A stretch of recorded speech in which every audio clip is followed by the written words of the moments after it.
Chapter 6. So, how do you want to play it? Feeney pursed his lips, studied the tiny camera in the corner of the elevator on the way up. The standard good cop, bad cop. Funny how it always works. Civilians are easy marks. Let's start with the sorry to bother you, appreciate your cooperation sort of thing. If we get a sense he's playing games, we can shift gears. If we do, I want to be the bad cop. You're a lousy bad cop, Feeney. Face it. He gave her a mournful look. I outrank you, Dallas. I'm primary, and I'm better at bad cop. Live with it. I always have to be the good cop, he muttered as they stepped into a well-lighted hallway with more marble, more gilt. Justin Young opened the opposing door with perfect timing. And, Eve thought, he'd dressed for the part of the well-to-do yet cooperative witness in casual, expensive, buff linen slacks and a drapey silk shirt of the same tone. On his feet were trendy sandals with thick soles and intricate beading over the instep. Lieutenant Dallas, Captain Feeney. His beautifully sculpted face was in serious lines, the killer black eyes sober and a dramatic contrast to a wavy mane of hair the same color as the gilt in the hallway. He offered a hand adorned with a wide ring studded with onyx. Please come in. Thank you for agreeing to see us so quickly, Mr. Young. Perhaps her eye had become jaded, but Eve's initial scan of their room left her thinking, overdone, overwrought, and over-expensive. It's such a tragedy, such a horror. He gestured them in toward a huge L-shaped sofa jammed with pillows in wild colors and slick fabrics. Across the room, a meditation screen was programmed to a tropical beach at sunset. It's almost impossible to believe she could be dead, much less that she died in such a sudden and violent way. We're sorry to intrude, Feeney began, prepping for his good cop role while he struggled not to gape at all the tassels and stained glass. This must be a difficult time for you. It is. Pandora and I were friends. Can I offer you something? He sat, elegant and slim, in a wing chair that could have swallowed a small child. No, thank you. Eve tried to wiggle her way back among the mountain of cushions. I will, if you don't mind. I've been living on little more than nerves since I heard the news. Leaning forward, he pressed a small button on the table between them. Coffee, please. One. Settling back, he smiled a little. You'll want to know where I was when she died. I've done a number of police vehicles in my career. Played the cop, the suspect, even the victim in my early days. With my image, I've always been innocent. He flicked a glance up as a domestic droid, dressed, Eve noted with horrified amusement, in the classic French maid's uniform, carried in a glass tray topped with a single cup and saucer. Justin took the cup from it, used both hands to bring it to his lips. The media hasn't stated exactly when Pandora was killed, but I believe I can give you my movements for the entire evening. I was with her, at a small party at her home until about midnight. Jerry and I at Jerry Fitzgerald left together, and went to have a drink at a nearby private club. It's very in right now, and it pays for both of us to be seen. I imagine it was 1 or so when we left. We considered doing a bit of club hopping, but I confess, we'd both had enough to drink, and enough socializing. We came here, stayed here together until about 10 the next morning. Jerry had an assignment. It wasn't until she'd left and I was having my first cup of coffee that I turned on the news and heard about Pandora. That certainly covers the evening, Eve said. He'd recited it all, she thought, as though it was a well-staged play. We'll need to speak to Miss Fitzgerald to verify. Certainly. Would you like to do so now? She's in the relaxation room. Pandora's death has left her a bit rattled. Let's let her relax a bit longer, Eve suggested. You said you and Pandora were friends. Were you lovers? Now and again. Nothing serious. It was more that we ran in the same circles. And to be brutally honest, at such a time,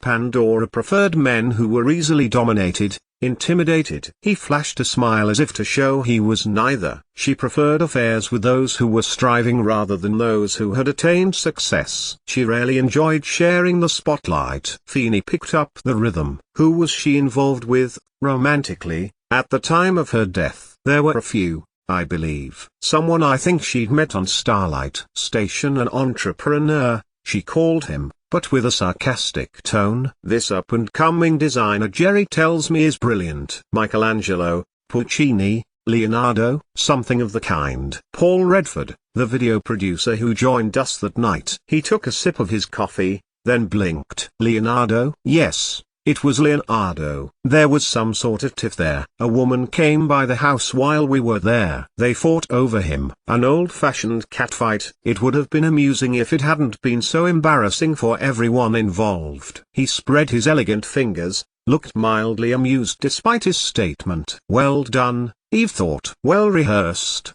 good timing, lines professionally punched. It took Paul and I both to separate them. The woman came to Pandora's home and attacked her, physically? Eve asked in carefully neutral tones. Oh no, not at all. The poor thing was devastated, pleading. Pandora called her a few vile names and hit her. Justin demonstrated by making a fist, jerking it. Really socked her. The woman was small, but she was game. Scrambled right up and plowed in. After that it was wrestling and hair pulling, scratching. The woman was bleeding some when she left. Pandora had lethal nails. Pandora scratched the woman's face. Though I'm sure she was going to have quite a bruise. It was her neck as I recall. 4 long, nasty scratches on the side of the neck where Pandora raked her. The woman, I'm afraid I don't know her name. Pandora just called her bitch, and varieties of the same. She was trying not to cry when she left, and told Pandora, quite dramatically, that Pandora would be sorry for what she'd done. Then I'm afraid she ruined her exit by sniffling and claiming that love conquers all. It sounded just like Mavis, Eve thought. And after she left, how did Pandora behave? She was furious, overexcitable. That's why Jerry and I left early. And Paul Redford? He stayed I can't say how long. With a sigh that signaled regret, Justin set his coffee aside. It's unfair to say anything negative about Pandora when she can't defend herself, but she was hard, very often abrasive. Cross her, and you paid. And did you ever cross her, Mr. Young? I was careful not to. He smiled charmingly. I enjoy my career and my looks, Lieutenant. Pandora was no threat to the first, but I'd seen and heard of her doing some damage to faces when annoyed. Believe me, she didn't wear her manicure like knives just for fashion. She had enemies. Plenty of them,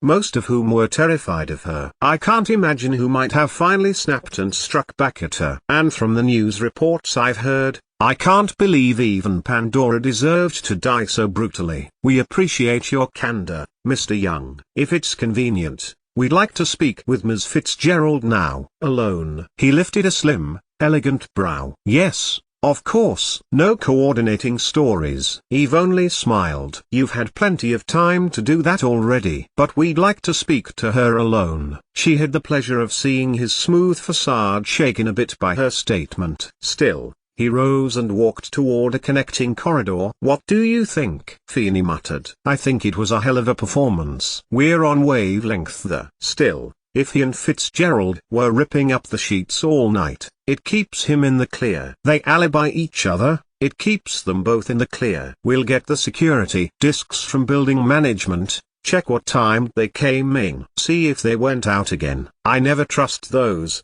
not since the De Blas case. If they diddled with the discs, you'll see it. She glanced up at the sound of Feeney sucking in his breath. His hangdog face had gone terrier bright. His eyes were glazed. After a glimpse at Jerry Fitzgerald's entrance, Eve wondered why Feeney's tongue wasn't hanging out. She was built, all right, Eve mused. Her lush breasts were barely covered with ivory silk that dipped nipple low, clung, then halted briefly a few millimeters below crotch level. One long, shapely leg was decorated beside the knee with a red rose in full bloom. Jerry Fitzgerald was definitely blooming. Then there was the face, soft and slumberous as though she'd just climbed out of sex. Ebony hair was razor straight and curved to perfection, framing a round, feminine chin. Her mouth was full and wet and red, her eyes dazzling blue and edged with spiky, gold-tipped lashes. As she glided to a chair like some sort of pagan sex goddess, Eve patted Feeney's leg in support and restraint. Miss Fitzgerald, Eve began. Yes, she said in a voice like sacrificial smoke. Those killer eyes barely flickered on Eve before they latched like limpets on Feeney's homely and dazed face. Captain, it's just so awful. I've tried the isolation tank, the mood elevator, even programmed the hologram for meadow walks, as that always relaxes me. But nothing I do gets all of this out of my mind. She fluttered, lifted both hands to her unbelievable face. I must look like a hag. You look beautiful, Feeney babbled. Stunning. You look get a grip, Eve muttered and jabbed him with an elbow. We appreciate how upset you are, Miss Fitzgerald. Pandora was a friend of yours. Jerry opened her mouth, closed it, smiled slyly. I could tell you she was, but you'd find out quickly enough we weren't friendly. We tolerated each other as we were in the same business, but frankly, we couldn't stand one another. She invited you into her home. That's because she wanted Justin to be there, and we're very close right now. And Pandora and I did socialize, we even did a few projects together. She rose, either to show off the body or because she preferred to serve herself. From a cabinet in the corner she took out a decanter in the shape of a swan and poured its sapphire blue contents into a glass. Let me say first that I am sincerely upset about the way she died. It's terrifying to think that anyone could hate so much. I am in the same profession, and as much in the public eye, a kind of image, as Pandora was. If it happened to hear a broken bar, she broke off, drank deeply. It could happen to me. One of the reasons I'm staying here with Justin until it's all resolved. Take me through your movements on the night she was killed. Jerry's eyes widened. Am I a suspect? That's almost flattering. She came back to the chair, drink in hand. After she sat, she folded up her exquisite legs in a way that made Feeney vibrate beside Eve. I never had the guts to do more than give her a few verbal shots. Half the time she didn't even know I was zinging her. Pandora wasn't exactly a mental giant and never understood subtlety. All right then. She sat back,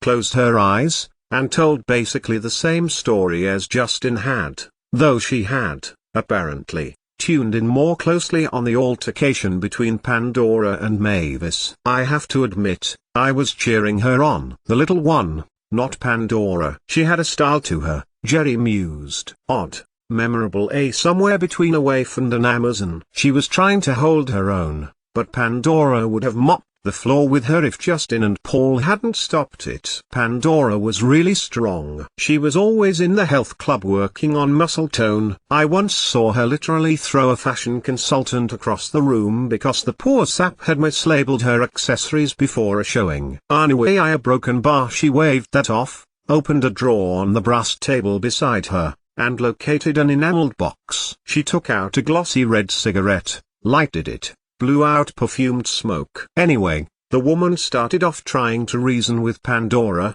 make some sort of a deal with her over Leonardo. He's a designer. My take was Leonardo and the waif were an item and Pandora wasn't ready to cut him loose. He's got a show coming up. She smiled that cat's smile again. With Pandora gone, I'll have to throw him my support. You weren't involved in the show before? Pandora was headlining. I said Pandora and I had done a few projects together, a couple of videos. Her problem was, she had looks, even presence, but when she had to read someone else's lines or try for charming on screen, she was an oak. Wooden. Just awful. But I'm good. She paused to let more smoke stream through her lips. Really good. And I'm concentrating on my acting work. Beauty broken bar stepping in on this show, with this designer, will be a nice boost for me media-wise. That sounds callous. Sorry. She shrugged. It's life. Her death comes at an opportune moment for you. When I see an opportunity, I take it. I don't kill for it. She moved her shoulders again. That was more Pandora's style. Now she leaned forward, and her body scaped carelessly. Look. Let's not play games. I'm clear. I was with Justin all night, didn't see her after about midnight. I can be honest, tell you I couldn't stand her, that she was certainly a professional rival, and that I knew that she'd have liked to lure Justin away from me just for spite. And maybe she could have done it. I don't kill over men, either. She warmed Feeney with a glance. There are so many charming ones out there, and the simple fact is, you couldn't fit all the people who detested her into this apartment. I'm just one of the crowd. What was her mood on the night she died? Razzed and jazzed. In a quick change of mood, Jerry threw back her head and laughed lustily. I don't know what she'd been knocking back, but it sure as hell put a glint in her eye. She was on fast forward. Miss Fitzgerald, Feeney began in slow, apologetic tones, you believed Pandora had ingested an illegal? She hesitated a moment, then moved her alabaster shoulders. Nothing legal makes you feel that good,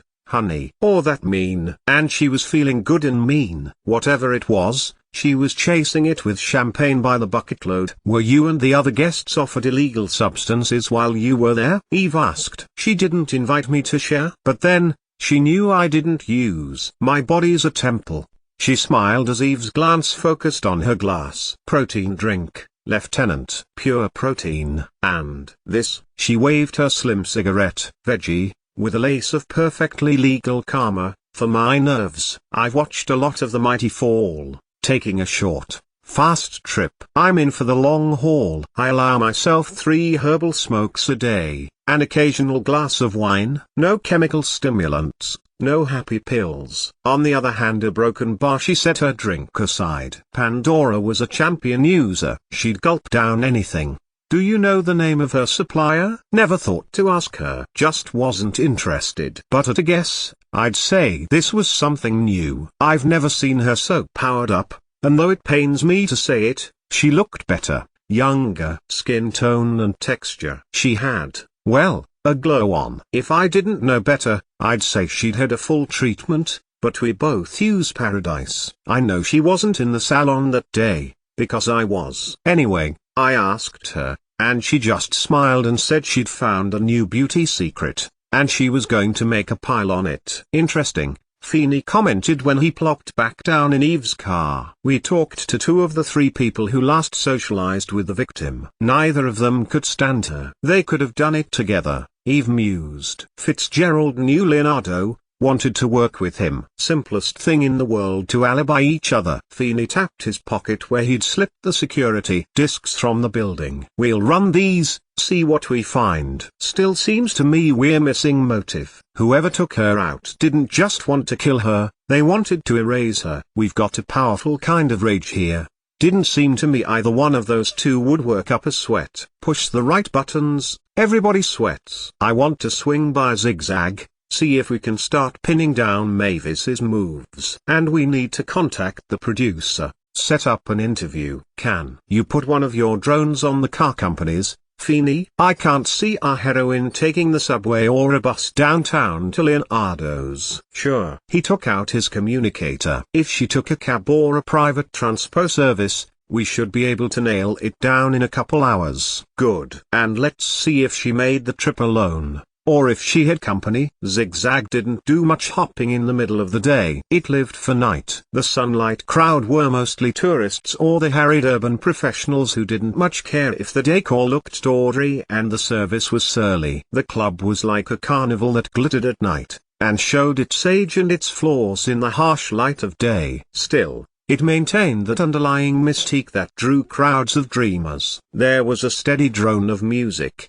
which would be cranked up to ear-splitting once the sun set. The open, 2-level structure was dominated by 5 bars and twin revolving dance floors that would begin their circuit at 9 p.m. Now they were still, stacked one over the other, the clear floors scarred from the beatings of nightly feet. The lunch offerings ran to sandwiches and salads, all named after dead rockers. Today's special was peanut butter and banana on white, with a side of Vidalia onions and jalapenos. The Elvis and Joplin combo. Eve settled with Feeney at the first bar, ordered black coffee, and sized up the bartender. She was human rather than the usual droid. In fact, Eve hadn't noticed any droids employed in the club. You ever work the night shift? Eve asked her. Nope. I'm a day worker. The bartender set Eve's coffee on the bar. She was the perky kind, one who looked more like the front woman for a health food chain than a drink swiller at a club. Who's on the 10 to 3 who notices people,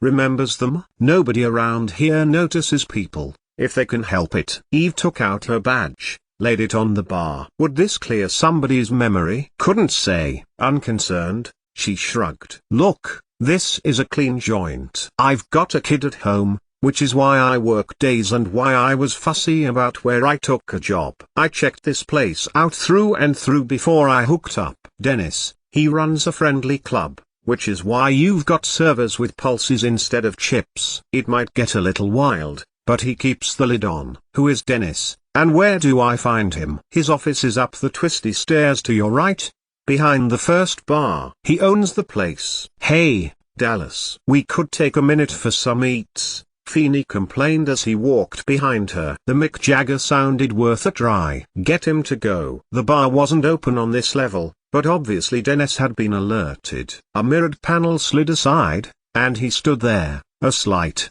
aesthetic-faced man with a pointed red beard and a monk's circle of raven black hair. Officers, welcome to Zigzag. His voice was whisper quiet. Is there a problem? We'd like your help and cooperation. Broken bar. Dennis. Just Dennis. Too many names are unwieldy. He ushered them inside. The carnival atmosphere ended at the threshold. The office was Spartan, streamlined, and quiet as a church. My sanctuary, he said, well aware of the contrast. One can't enjoy nor can one appreciate the pleasures of noise and crowds and tangling humanity unless one experiences its opposite. Please sit. Eve took a chance on a stern-looking, straight-back chair while Feeney eased himself into its mate. We're trying to verify the movements of one of your customers last night. For official reasons. I see. Dennis sat behind a slab of high-gloss plastic that served as his desk. And the time? After 11, before 1. Open screen. At his order,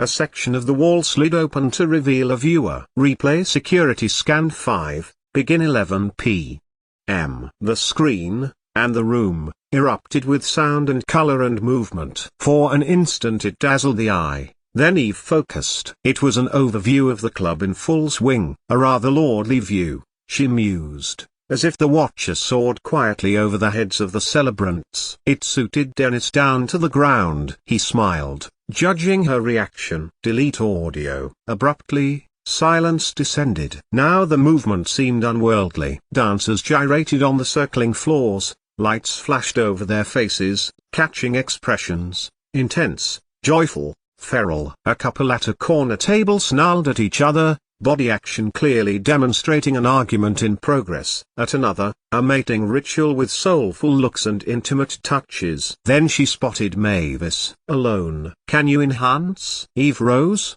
jabbed a finger to the center left of the screen. Of course. Frowning, Eve watched Mavis brought closer. Clearer. It was, according to the time display, 23:45. There was a bruise already darkening under Mavis's eye. And when she turned her head to brush off an advance, the signs of raw scratches on her neck. But not her face, Eve noted with a sinking heart. The bright blue drape she wore was torn a bit at the shoulder, but it was still attached. She watched Mavis flick off a couple of other men, then the woman. She downed her drink, set the glass down beside a matching pair of empty ones on her table. She listed a bit as she rose, balanced herself, then with the exaggerated dignity of the greatly impaired, Mavis elbowed her way through the crowd. The time was 24:18. Is that what you were looking for? More or less. Disengage video. Dennis smiled. The woman in question comes in the club from time to time. She is usually more sociable,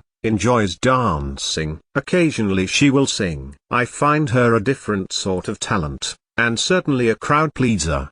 Do you need her name? I know who she is. Well then. He rose. I hope Miss Freestone isn't in any trouble. She looked unhappy. I can get a warrant for a copy of that disc, or you can give me one. Dennis lifted a bright red eyebrow. I'll be happy to give you one. Computer, copy disc and label. Is there anything else I can do for you? No, not at this time. Eve accepted the disc and slipped it into her bag. Thanks for your cooperation. Cooperation is the glue of life, he said as the panel slid shut behind them. Weirdo, Feeney decided. An efficient one. You know, Mavis could have gotten into a tussle while she was club hopping. She could have gotten her face scratched, her clothes torn. Yeah? Determined to eat, Feeney stopped at an order table and requested a Jagger to go. "You ought to put something in your system, Dallas, besides worry and work." "I'm fine. I'm not much on the club scene," but if she had it in the back of her mind to go see Leonardo, she'd have walked south and east from here. "Let's check out what our most likely stop would have been." "Fine. Just hold on." He made her wait until his takeout slid through the serving slot. He had the clear wrap off and the first bite in by the time they got to the car. Damn good stuff. Always did like Jagger. Hell of a way to live forever. She started to request a map when her car A-Link beeped, signaling incoming transmission. "Lab report," she murmured and focused on the screen. "Oh, God damn it. Hell, Dallas, this is a mess." Appetite gone, Feeney stuffed the sandwich in his pocket. Both of them fell into silence. The report was very clear. It was Mavis's skin, and only Mavis's, under the victim's nails. Mavis's prints, and only Mavis's, on the murder weapon. And it was her blood, and only hers, mixed with the victim's on scene. The A-Link beeped again, and this time a face appeared on screen. "Prosecuting Attorney Jonathan Hartley, Lieutenant Dallas." "Acknowledged. We're issuing an arrest warrant for Freestone, Mavis, charge of murder, 2nd degree. Please hold for transmission." "Didn't waste any time," Feeney grumbled.